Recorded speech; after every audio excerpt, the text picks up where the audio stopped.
So this one isn't, I guess, necessarily based on. This one isn't necessarily based off anything specific. It's not from a specific book I read or whatever. It's just kind of like my own understanding based off a whole heap of things. But this is about the devil or Satan or whatever you want to call him. Um, there is a kind of collective understanding that Satan is evil or the devil is evil, and they are the kind of culmination of everything bad in this world, and that all the kind of evil forces in this world are from that same kind of box, the devil. And that makes sense. It makes sense for humans to kind of put a face to something. We see this all the time with all kinds of gods. There's like gods of lightning and gods of love. And the devil and Satan is no different from that. He is the representative of evil. From what I know about psychology and a lot of the spiritual stuff that I've researched, is that there's a huge aspect of incorporating your shadow. And your shadow is a psychological term. It's the part of you that you kind of ignore. It's the guilty thoughts, guilty feelings. It's where all those guilty thoughts and feelings come from. It's your kind of lustful desires or your desires in general. Like someone who wants to be famous or someone who wants to have sex. You kind of feel ashamed for these desires that you have. And so you kind of push them away and it becomes your shadow self. And if you don't address it, it'll kind of manifest in peculiar ways. For example, someone who is in a religion that, I guess, makes you feel shame for normal thoughts and feelings, your instinct, based on what they teach you, is to kind of attribute that to a devil or a Satan. And you kind of don't recognize those feelings and thoughts as a part of you, but rather infiltration by some outward evil.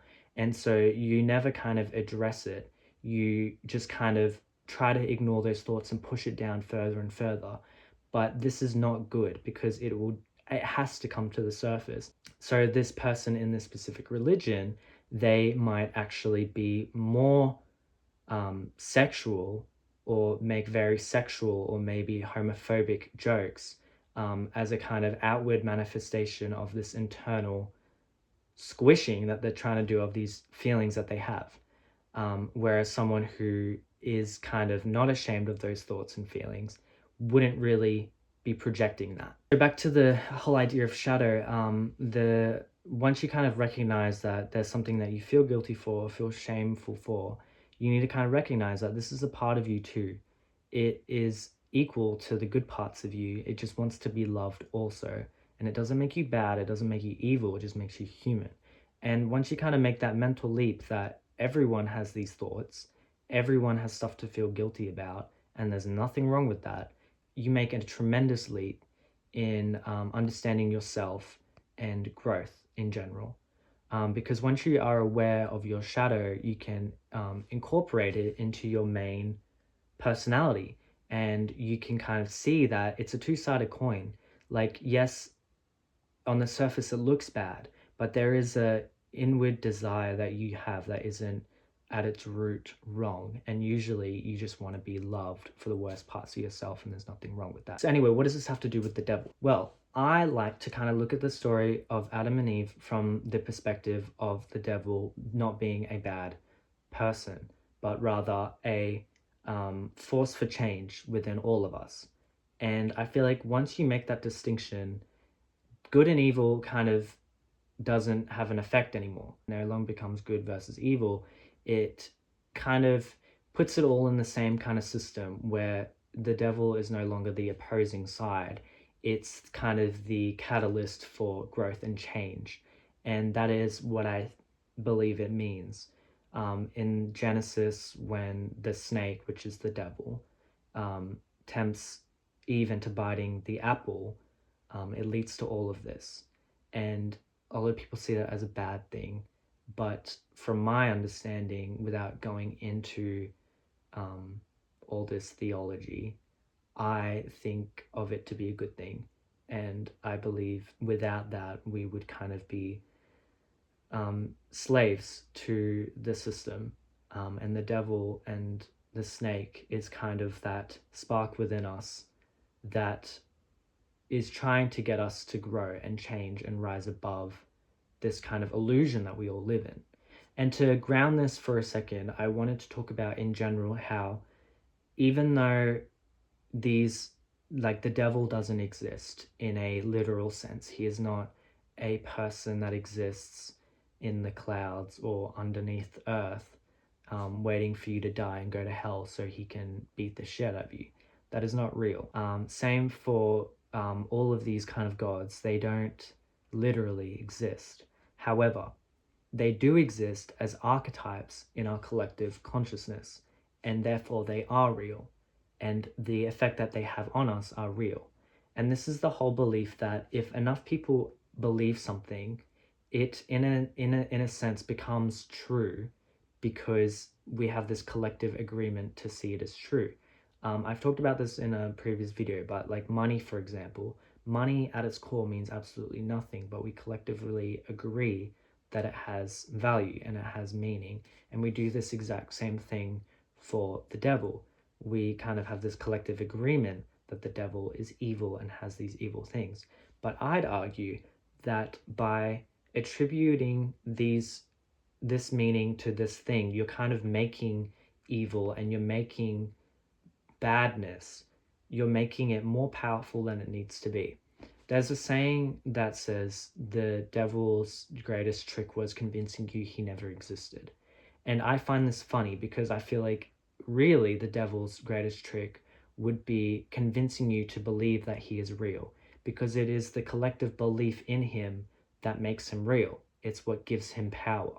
And this is the same for any god, which is why so many religions fight over their god being real. It's because the more people agree to a god being real, that will become the dominant force in society, in reality, and in consciousness.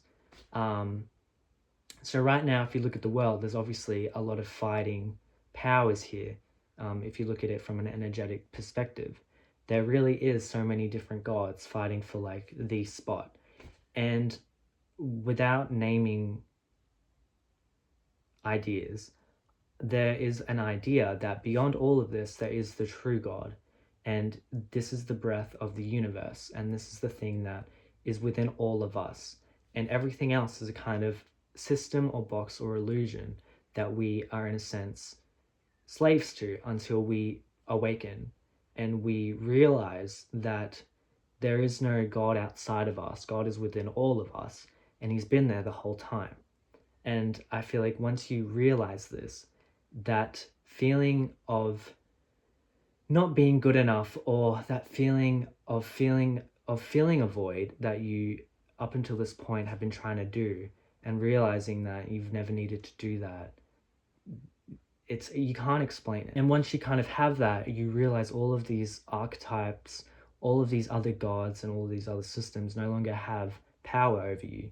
And that is the most liberating feeling ever. But it's not entirely sustainable. It is impossible to sustain anything. You will fall back into a system, you always will.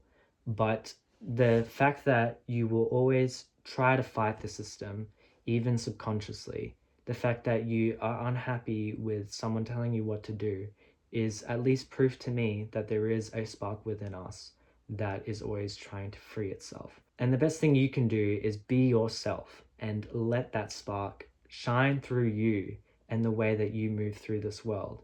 And if that is not the most beautiful thing I've ever said in my life, I don't know what else is. But yeah, I don't know if that made any sense, but it makes sense to me, because it's through this authenticity that you're kind of becoming a mirror to the divine. You're no longer letting a system fuel you in any way. You're no longer an NPC. You're no longer a sheep. You're no longer just an animal pressing buttons and trying to survive. You're a living, conscious being that enjoys the world around you. And even something as simple as just touching your body and feeling your hair and letting the wind blow over you, it feels incredible, and it's the most fulfilling thing ever. and nothing else can kind of reach that level. And you realize it's all just the same. You could have the most money in the world or have the hottest girlfriend or boyfriend and have the best career ever, but nothing is going to fulfill you like that feeling of wholeness you get from just simply living in the moment. I hope that wasn't too preachy. But anyway, back to these archetypes and symbols. So as soon as you believe that this devil kind of has power over you, you are in a sense giving him the keys to your life. If you instead go, that is an archetype that I do not believe in, you aren't giving him any power and he has no power over you. And it's that simple. But the irony of a lot of these religions is they tell you how evil this is, how powerful he is, and how hard it's going to be. And that is just giving him the power that he doesn't have if you were to just not believe in him. And I know it's this ignorance that gets a lot of people being like, well, you can't be ignorant like that in the world. But there is a saying called ignorance is bliss, and I truly believe that. But awareness with ignorance is key, I think. And that's the healthy kind of spot you need to find. But again, I don't know everything. This is just what I understand.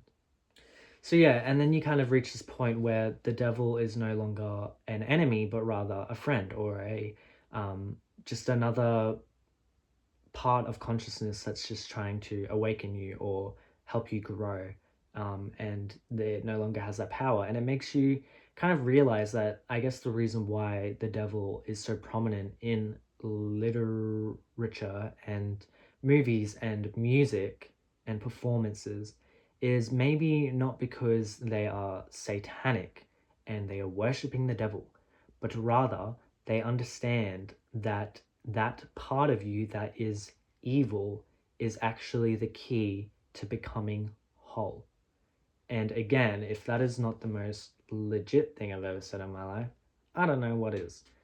So yeah, you stop seeing all of this satanic stuff as evil, and it stops having that evil effect on you because you realize, oh my God, it's actually not evil. It's just trying to help me.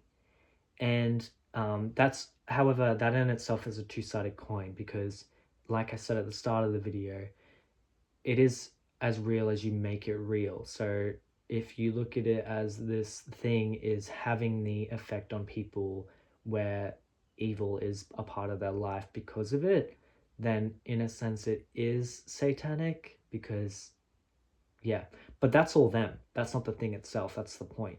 It's what you make it. Life is just what you make it. Meaning is what you make it. Blah, blah, blah, blah, blah. Blah, blah, blah, blah, blah, blah, blah, blah, blah, blah, blah, blah, blah. So yeah, I hope you liked that video, and I hope it made sense. And I hope I don't sound like I'm crazy, because I'm not. But yeah, thanks for watching, and I'll see you in the next video, or something, maybe, perhaps, I don't know.